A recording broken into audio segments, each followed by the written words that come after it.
शुरू करते हैं आज की किताब को, जिसका नाम है duct tape marketing, the world's most practical small business marketing guide, जिसे लिखा है जॉन जेन्स ने। तो आइए जानते हैं, क्या आप इस तरीके से मार्केटिंग करना सीखना चाहते हैं कि आपकी मार्केटिंग बस कस्टमर के दिमाग में चिपक जाए, एक टेप की तरह आपका छोटा सा बिजनेस बहुत बड़ा हो जाए? क्या इसके बारे में जानना चाहेंगे? तो एग्जैक्टली ये बिल्कुल सही बुक है। जॉन जेन्स के हिसाब से मार्केटिंग एक सिस्टम है और आपको भी अपनी मार्केटिंग को इफेक्टिव बनाने के लिए इस सिस्टम को फॉलो करना पड़ेगा। इस किताब में हम आपको कुछ ऐसी ही स्ट्रेटेजीज के बारे में बताने जा रहे हैं जो आप अपने बिजनेस मार्केटिंग में अप्लाई कर सकते हैं। मार्केटिंग का मेन गोल लोगों को ये बताना है कि सबसे पहले तो आप हमें जानिए अच्छे से, फिर पसंद कीजिए और फाइनली लास्ट में जाकर के हम पर विश्वास कीजिए। अगर आपके पास डक्ट टेप मार्केटिंग है तो आप भी उन्हें try, by, repeat and refer के लिए लीड कर सकते हैं। एक छोटे बिजनेस में मार्केटिंग पर ज्यादा स्पेंड करने की जरूरत नहीं पड़ेगी, क्योंकि कुछ ऐसे सिंपल और इफेक्टिव तरीके हैं जिससे आप स्टिक मार्केटिंग कर सकते हैं। और इनमें से कुछ है client stages, content driven site और साथ ही मार्केटिंग आवर ग्लास। अब आप सोच रहे हैं मार्केटिंग आवर ग्लास क्या है? आइए जानते हैं। मार्केटिंग आवर ग्लास मार्केटिंग में एक कॉन्सेप्ट है, एक सिद्धांत, एक प्रिंसिपल है। इसे हम एग्जाम्पल से समझते हैं। मान लीजिए आपकी वेबसाइट में 100 लोग आते हैं और फ्री में आपके ब्लॉग में आपके आइडियाज पढ़ते हैं। उसमें से 50 लोग आपका प्रोडक्ट खरीदते हैं, यानी ये आपके बायर्स है। इनमें से 20 लोगों को आपका प्रोडक्ट पसंद आता है और ये आपसे दोबारा खरीदते हैं, यानी ये आपके रिपीट बायर्स है। अब इनमें से कुछ लोग, मान लीजिए 5 लोग आपके फैन बन गए और ये आपका प्रोडक्ट बाकी लोगों को भी खरीदने के लिए बोलते हैं, तो ये आपके प्रमोटर्स है। अब इन प्रमोटर्स की वजह से आपकी सेल्स दोबारा से बढ़ने लगेगी। अगर आप इन नंबर्स को ड्रॉ करोगे तो वो एक आवर ग्लास की तरह दिखाई देगा, यानी जिसे हिंदी में बालू घड़ी या रेत घड़ी भी बोलते हैं, जिसमें से रेत एक हिस्से से दूसरे हिस्से में जाती थी। तो बहुत पुराने टाइम में हम इसे टाइम को मेजर करने के लिए रखते थे, तो इसे ही कहते हैं मार्केटिंग आवर ग्लास। तो इन सभी कॉन्सेप्ट्स के बारे में आप इस समरी में बाद में जानेंगे, लेकिन सबसे पहले हम जानते हैं स्ट्रेटेजी बिफोर टैक्टिस के बारे में। मार्केटिंग स्ट्रेटेजी और मार्केटिंग टैक्टिस के बीच एक डिफरेंस है। स्ट्रेटेजी टैक्टिस के पीछे की अंडरलाइंग प्रिंसिपल को रेफर करती है। किसी भी बिजनेस टैक्टिक पर काम करने से पहले आपको अपनी स्ट्रेटेजी बनानी पड़ेगी। अब सवाल है कि मार्केटिंग स्ट्रेटेजी क्या है? तो ये सिर्फ एक सेट ऑफ गोल्स या लिस्ट ऑफ ऑब्जेक्टिव्स नहीं है। आप अपने गोल्स कैसे अचीव करने वाले हैं, ये आपकी स्ट्रेटेजी डिसाइड करती है। एक तरह से बोले तो उन ऑब्जेक्टिव्स को पाने के लिए एक प्रिसाइज प्लान ही स्ट्रेटेजी कहलाएगा। अगर आपका बिजनेस है तो मार्केट को डोमिनेट करना और अपने कस्टमर्स को सर्व करना ही आपका गोल होगा। आपकी मार्केटिंग स्ट्रेटेजी एक प्लान है कि आप कैसे अपने लिए सेट गोल्स अचीव करने वाले हैं। तो यहाँ हम आपको मार्केटिंग स्ट्रेटेजी के कुछ एग्जाम्पल देते हैं। अगर आपको मार्केट में एक लीड ब्रांड बनना है तो इसके लिए सबसे पहले आपको अपना एक स्पेसिफिक मार्केट चूज करना होगा। ये आपकी स्ट्रेटेजी है। किस तरह के कस्टमर्स आपको चाहिए और किस टाइप की वैल्यू आप उन्हें देना चाहते हैं, ये सब भी फिगर आउट कर ले। इसमें आपको बड़ा स्पेसिफिक होना पड़ेगा। अगर आप और ज्यादा नए कस्टमर्स बनाना चाहते हैं तो आपको रेफरल्स चाहिए। इसके लिए एक ऐसा सिस्टम सेटअप करें जहां आपके लॉयल कस्टमर्स ही आपके लिए मार्केटिंग करें। अपने ट्रस्टेड सोर्स से रेफरल्स पाना भी आपकी स्ट्रेटेजी का एक पार्ट होगा। इन स्ट्रेटेजी की मदद से आप अपना एग्जैक्ट टैक्टिस पा सकते हैं, लेकिन आप मार्केटिंग स्ट्रेटेजी कैसे डेवलप करेंगे, ये है सवाल। तो इसके लिए 3 स्टेप्स हैं जिन्हें आप फॉलो कर सकते हैं, जिसमें से पहला स्टेप है डिसाइड हु मैटर्स। जी हाँ, डिसाइड हु मैटर्स का मतलब है ये चीज पिन पॉइंट कर लेना कि एग्जैक्टली कौन आपके आइडियल कस्टमर होंगे। ये फर्स्ट स्टेप आपकी स्ट्रेटेजी पर फोकस करता है, और अगर आप अपने आइडियल कस्टमर्स के बारे में जानते हैं तो उन्हें अट्रैक्ट करने का और सर्व करने का बेटर रास्ता आपको मालूम होगा। सेकेंड स्टेप है बी डिफरेंट। आप अपने आइडियल कस्टमर को कैसे अपील करेंगे, कैसे उन्हें लुभाएंगे? इसके लिए आपको उन्हें अपनी यूनिक सर्विस, प्रोडक्ट या अप्रोच देनी होगी जो कि बाकी ब्रांड से डिफरेंट हो। तो सबसे पहले आपको वो चीज डिफाइन करनी होगी जो मार्केट में कस्टमर्स को फ्रस्ट्रेट करती है, और अगर आपके कॉम्पिटिटर्स भी सेम मिस्टेक कर रहे हैं तो आपको उनसे कुछ हटकर करना पड़ेगा। तीसरा स्टेप है जो मार्केटिंग स्ट्रेटेजी को डेवलप करेगा, वो है कनेक्ट द डॉट्स। ये बहुत जरूरी है कि इस स्टेज में आप कॉन्सेप्ट ऑफ आइडियल क्लाइंट और कोर डिफरेंस को कंबाइन करें। जैसे एग्जांपल के लिए डक्ट टेप मार्केटिंग की पीछे की स्ट्रेटेजी है to create a recognizable small business marketing brand by turning marketing for small businesses into a system and product. यहाँ पर आइडियल क्लाइंट है स्मॉल बिजनेस और कोर डिफरेंस है कि डक्ट टेप मार्केटिंग को एक सिस्टम की तरह देखता है। एक राइटर है जिनका नाम है सन त्जू। इन्होंने अपनी फेमस किताब आर्ट ऑफ वॉर में कहा था, हर आदमी ये देख सकता है कि किन टेक्निक्स का इस्तेमाल करके मैंने दुश्मन से जीत हासिल की, लेकिन किसी को भी ये नहीं पता चला कि मैंने ये टेक्निक्स बनाई कैसे। तो क्या आपके पास भी कोई मार्केटिंग स्ट्रेटेजी है? क्या इसमें 3 स्टेप्स इन्वॉल्व है? क्या ये आपके आइडियल क्लाइंट और कोर डिफरेंस को डिफाइन करती है? आपकी मार्केटिंग स्ट्रेटेजी आपका फाउंडेशन है, तो इसीलिए आप इसे इतना लाइटली मत लीजिए और इस बारे में सोचिए, प्लानिंग कीजिए। चलिए आगे बढ़ते हैं। आइडेंटिफाई योर आइडियल क्लाइंट, यानी कि अपने आइडियल क्लाइंट्स को पहचान ले। जब आप अपने क्लाइंट्स को प्रॉपर्ली टारगेट करेंगे तो फिर सिरफिरे और बेकार के क्लाइंट्स के साथ में आपको दिमाग खपाने की जरूरत नहीं पड़ेगी। स्मॉल बिजनेस ओनर्स को जॉन जेन्स यही बात समझाते हैं कि आप में वो एबिलिटी होनी चाहिए कि आप अपने क्लाइंट्स खुद चूज कर सके, क्योंकि यही लोग आपके प्रोडक्ट की वैल्यू को समझेंगे और यही लोग आपको सक्सेसफुल होता हुआ भी देखना चाहेंगे। सिर्फ कस्टमर्स की नीड्स ही नहीं बल्कि आपके बिजनेस की नीड्स भी सेटिस्फाई होनी चाहिए। ये आइडियल तभी होगा जब दोनों पार्टीज बिजनेस इंटरैक्शन से सेटिस्फाई होगी। अपना बिजनेस ग्रो करने के लिए आप कस्टमर्स के साथ एक हेल्दी रिलेशनशिप रखें, लेकिन ये अचीव कैसे करें, ये है इंपॉर्टेंट सवाल।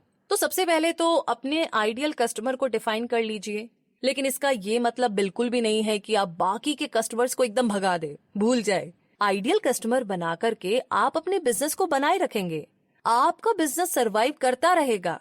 सोचिए अगर कस्टमर्स आपको टाइम पर पैसा नहीं दे रहे या आपके प्रोडक्ट की वैल्यू पर सवाल उठा रहे हैं तो क्या होगा?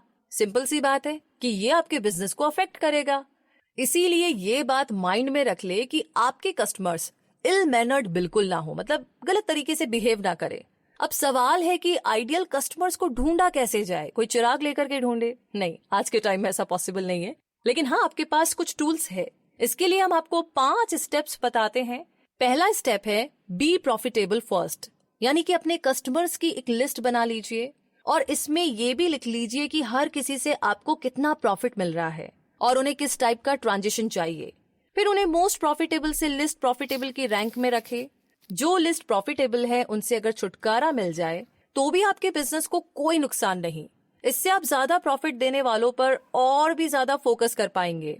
इसके बाद सेकंड स्टेप है एड्स रेफरल्स। जी हाँ, आपके प्रॉफिटेबल क्लाइंट्स के लिस्ट में ऐसे कौन हैं जो अपने दोस्तों या फैमिली को आपका रेफरेंस देते हैं और जो बाकी दूसरे लोगों को भी आपका रेफरेंस देते हैं। ऐसे क्लाइंट्स आपके लिए बहुत ही कीमती है, उन्हें आपकी सर्विस पसंद है, तभी तो वो आपको रेफर करते हैं। आपके बिजनेस के लिए ऐसे क्लाइंट एकदम परफेक्ट मैच है, इसमें आपको दिमाग लगाने की जरूरत ही नहीं है, लेकिन हाँ इन्हें पहचानना बहुत जरूरी है। आगे अब तीसरा स्टेप है study the demographics. In profitable और रेफरिंग क्लाइंट्स के फिजिकल कैरेक्टरिस्टिक्स क्या है ये जानिए, इनमें क्या चीज कॉमन है। ये जानने के लिए आपको बेसिक डेमोग्राफिक्स जैसे कि इनकम, एज और लोकेशन से ना थोड़ा आगे जाना पड़ेगा। आगे चौथा स्टेप है रिसर्च क्लाइंट बिहेवियर। आपके इन आइडियल क्लाइंट्स को क्या चीज टिक करती है ये आपको जानना पड़ेगा, उनका बिहेवियर स्टडी करना पड़ेगा। आप चाहे तो उन्हें क्लोजली स्टडी करने के लिए उन प्लेसेस में जा सकते हैं जहां ये लोग फ्रीक्वेंटली जाते हैं, जैसे कि सेमिनार्स या बाकी दूसरे इवेंट्स। तो यहाँ पर एग्जैक्टली आपको पता चल जाएगा। आगे है फिफ्थ और final step create the biographical sketch. इस स्टेप में आपको इतनी इन्फॉर्मेशन मिल गई होगी कि आपके सामने अपने आइडियल कस्टमर का क्लियर इमेज आ जाएगा। जब वो आपके सामने होंगे तो आप उन्हें इजीली स्पॉट कर सकते हैं। तो अब उनके इस बायोग्राफिकल स्केच को एक नाम देना चाहिए। इसीलिए खुद से ही सवाल कीजिए, क्या मैरी को ये पसंद आएगा या कोई और नाम जो आपको पसंद हो। ये सवाल आपकी डिसीजन मेकिंग में काफी हेल्प करेगा। आपका गोल बस ये रहे कि आपके हर क्लाइंट को लगे कि आपकी सर्विस या प्रोडक्ट खास उन्हीं के लिए बनाया गया है और इस तरीके से आप उन्हें अपने प्रीमियम ऑफर्स भी बेच सकेंगे। तो चलिए, आपने अपने क्लाइंट्स को अब आइडेंटिफाई कर लिया है, तो अपनी कोर मार्केटिंग मैसेज को कैसे डिस्कवर करना है वो भी जान लेते हैं। लोग अक्सर जॉन जेन्स से पूछते हैं कि बेस्ट मार्केटिंग स्ट्रेटेजी है क्या, बताइए जरा। तो उनका जवाब होता है रेफरल्स, वेबसाइट, डायरेक्ट मेल या एडवर्टाइजिंग वगैरह कुछ भी नहीं। इन सब के बारे में सोचने से पहले ये सोचिए ऐसा क्या है जो आपको अपने कॉम्पिटिटर से डिफरेंट बनाता है। चाहे जो भी आपकी मार्केट हो, आपको भीड़ से अलग दिखना ही पड़ेगा। तो खुद को कमोडिटी बिजनेस से दूर रखिए। अब सवाल है कि ये कमोडिटी बिजनेस क्या होता है। तो ऐसा तब होता है जब आपके पोटेंशियल बायर्स आपके और बाकी ब्रांड्स के बीच में डिफरेंशिएट नहीं कर पाते, और तब वो प्राइस पर आते हैं ताकि आपके प्रोडक्ट को दूसरे प्रोडक्ट से कंपेयर कर सके। अब जैसे मान लीजिए सीरियल्स आपका प्रोडक्ट है। अब इमेजिन कीजिए कि आपका प्रोस्पेक्टिव कस्टमर ग्रोसरी स्टोर में खड़ा है और उसके सामने सीरियल्स के ढेर सारे बॉक्स रखे हैं। अब अगर आपका सीरियल ब्रांड बाकियों से डिफरेंट नहीं हुआ तो कस्टमर सबसे सस्ते वाले ब्रांड को चूज करेगा। अब आप सबसे चीप सीरियल बेचने का कंपटीशन तो नहीं कर सकते ना, तो ऐसे तो आपका बिजनेस ही डूब जाएगा। तो ऐसा क्या है जो आपके ब्रांड को बाकियों से अलग बनाता है, इस बारे में सोचिए। कस्टमर क्यों आपके ब्रांड को चूज करेगा, क्या डिफरेंट है। अगर आपने वो डिफरेंस ढूंढ लिया है तो उसे एक्सेप्ट कीजिए, उसे मान लीजिए। हर तरीके से इसे लोगों तक पहुंचाने की कोशिश करें। आप ये नहीं बोल सकते कि आपका ब्रांड बहुत ही हाई क्वालिटी का है, ये बहुत ही फेयर प्राइस में मिलता है, या फिर आपकी सर्विस बहुत अच्छी है। ये चीजें तो पहले ही आपसे एक्सपेक्टेड है। एग्जैक्टली मतलब ये तो आपको देना ही होगा। ये बेसिक चीजें तो आपको हमेशा ही डिलीवर करनी है। लेकिन इसके अलावा ऐसा क्या है जो आपके बिजनेस को औरों से डिफरेंट बनाता है? क्या ये आपके प्रोडक्ट बेचने का डिफरेंट तरीका है, या आपकी पैकेजिंग डिफरेंट है? ऐसा क्या है जो आप अपने कस्टमर्स को एक्सपीरियंस कराते हैं, जिसकी वजह से आप भीड़ से अलग है और उनकी लाइफ को बेटर बनाते हैं? अब जैसे एक बार ना एक होम रिमोल्डिंग बिजनेस था जिन्हें हाई पेइंग क्लाइंट्स नहीं मिल रहे थे। तो ये company high and service provide कराती थी, लेकिन साथ ही छोटा मोटा काम भी करती थी। तो इसीलिए लोग उन्हें design of oriented remoulding business की बजाय एक कंस्ट्रक्शन ब्रांड की तरह लेते थे। तो उस कंपनी के ओनर ने क्या किया कि उसने हाई एंड क्लाइंट्स को अट्रैक्ट करने के लिए ब्रांड नेम को ही चेंज कर दिया, और फिर उनकी कंपनी ने हैंडीमैन टाइप की सर्विसेज देना बंद कर दिया। और फिर 1 साल के बाद ये लोगों का उनकी कंपनी के लिए अचानक से नजरिया बदल गया और उन्हें अब हाई एंड कॉन्ट्रैक्ट्स मिलने लगे थे। तो इसीलिए लोगों को ना अपने ब्रांड की वैल्यू बताना बहुत जरूरी है, ताकि वो आपकी सर्विस या प्रोडक्ट के प्राइस पर कोई क्वेश्चन ना करे। वैसे एक और तरीका है जिससे आप डिफरेंट बन सकते हैं, और वो है एक पावरफुल गारंटी ऑफर करना। जिस एग्जाम्पल के लिए आप अपने कस्टमर से पूछ सकते हैं कि अगर आप हमारी 90 डेज की ट्रायल सर्विस से खुश नहीं हुए तो हम आपको डबल पैसा वापस करेंगे। इससे बेशक लोग आपको अटेंशन तो देंगे। तो आपको कोई ऐसा तरीका ढूंढना है यहाँ पर जो आपके कस्टमर्स को हमेशा के लिए खुश रखे, जिससे कि आपको उनके पैसे रिटर्न ना करने पड़े, और वो भी डबल। तो ये डील आपको सोच समझ कर देनी है जब आपको पूरा कॉन्फिडेंस है आपके प्रोडक्ट पर। ठीक है, तो आगे बढ़ते हैं इसी के साथ और जानते हैं wake up the senses with an image to match your message. जी हाँ, जब आपको पता होगा कि क्या चीज आपको अपने कॉम्पिटिटर से डिफरेंट बनाती है, तो फिर आप इजीली अपने ब्रांड की एक आइडेंटिटी को क्रिएट कर सकते हैं। अपनी आइडेंटिटी की क्लियर पिक्चर आपके माइंड में होनी चाहिए। इसके लिए आपको किसी इमेज कंसल्टेंट की जरूरत नहीं है। ऐसी बहुत सी चीजें हैं जिनसे आप अपने स्मॉल बिजनेस की भी एक आइडेंटिटी क्रिएट कर सकते हैं। फर्स्ट इंप्रेशन बहुत ही पावरफुल होता है। आपके ब्रांड का फर्स्ट इंप्रेशन मार्केट में स्टिक हो जाएगा। इसीलिए डीपली सोचिए कि क्या करना है, क्योंकि लोगों के सामने आपका ब्रांड एकदम नया है, तो इसे ऐसा दिखना चाहिए कि ये अपीलिंग लगे। जो दिखता है उसी के बेस पर लोग आपको जज करेंगे। अपनी आइडेंटिटी क्रिएट करने के लिए आप क्या एलिमेंट्स यूज करेंगे?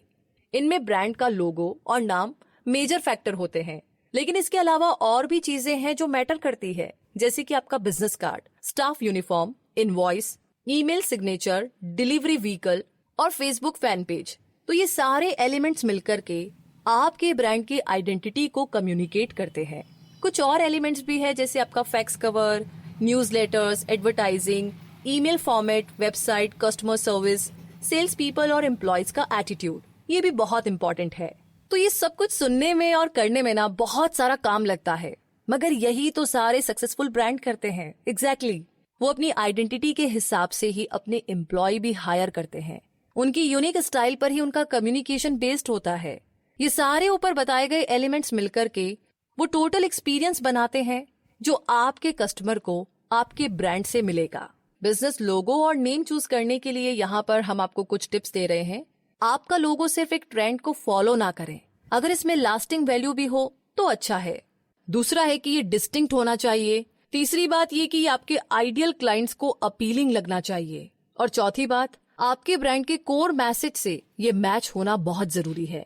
और आखिरी बात ये कि ये रीडेबल होना चाहिए। ऐसे फॉन्ट्स या इमेजेस को चूज मत कीजिए जो कि लोग पढ़ ना सके, मतलब उन्हें एफर्ट लगाना पड़े कि क्या लिखा हुआ है, ये क्या है, समझ नहीं आ रहा है।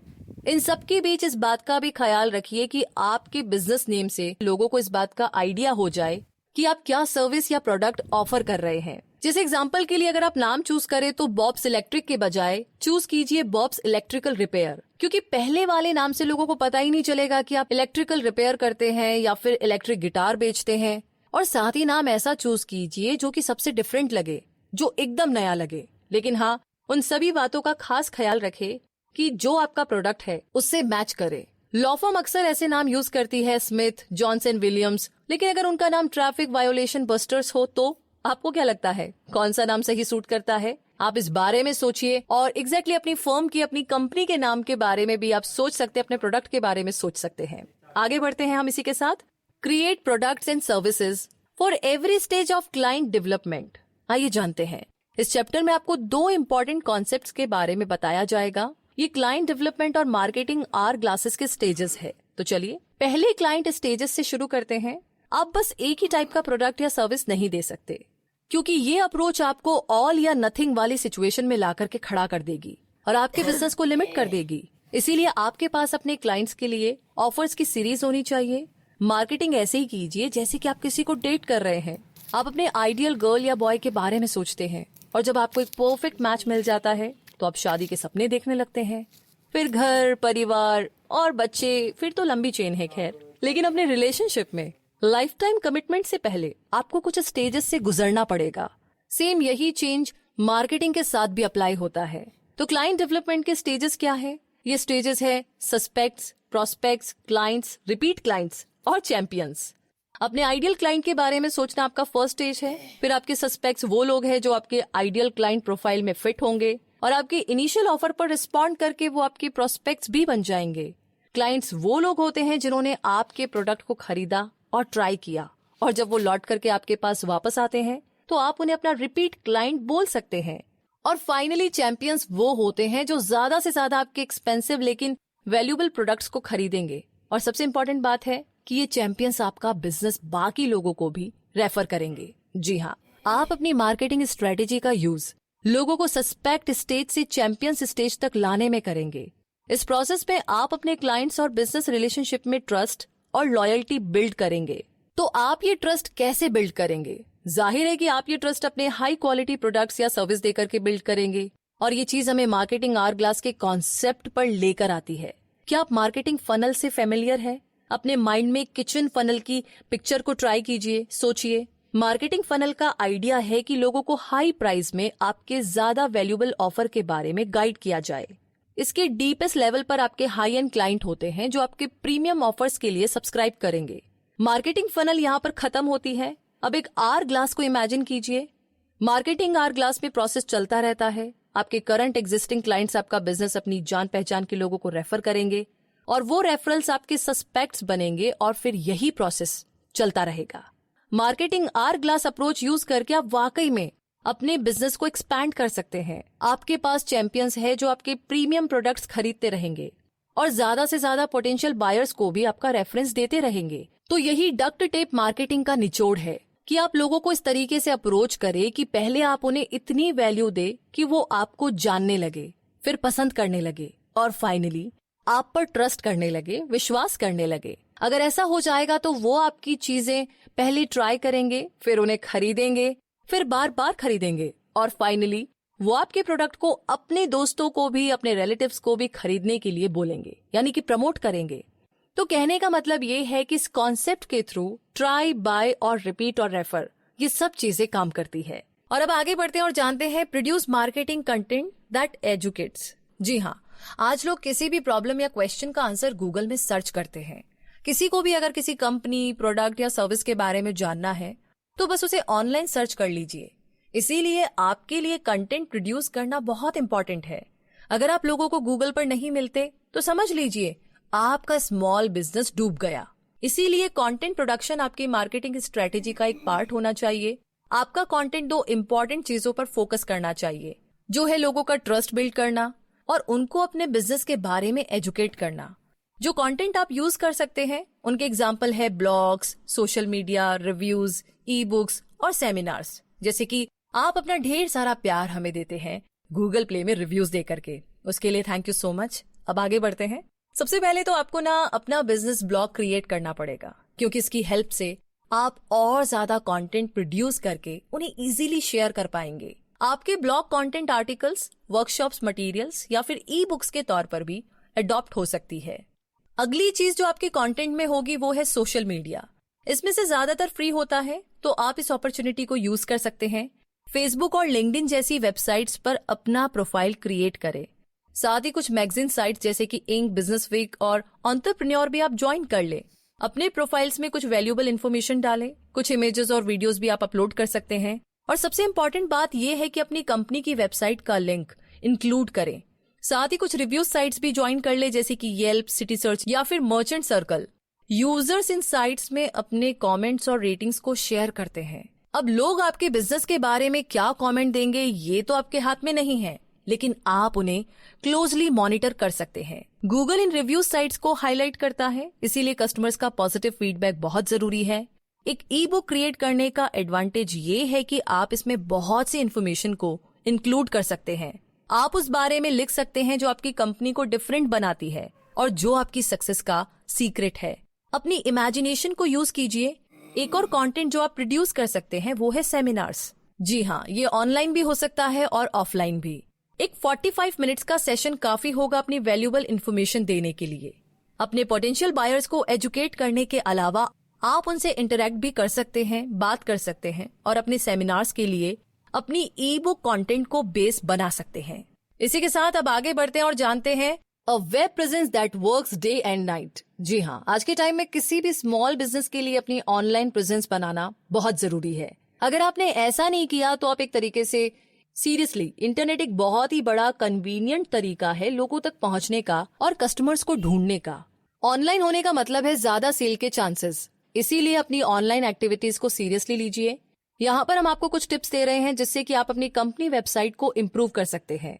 आपकी वेबसाइट की डिजाइनिंग अट्रैक्टिव होनी जरूरी है, लेकिन उससे भी ज्यादा इम्पोर्टेंट ये है कि इसमें गुड क्वालिटी ऑफ कंटेंट होना चाहिए। जो भी टर्म्स आप यूज करें सिंपल होने चाहिए, मतलब ज्यादा टेक्निकल ना हो। लोग आपके बिजनेस को सर्च करने के लिए जो कीवर्ड्स टाइप करते हैं उन्हें जानना बहुत जरूरी है।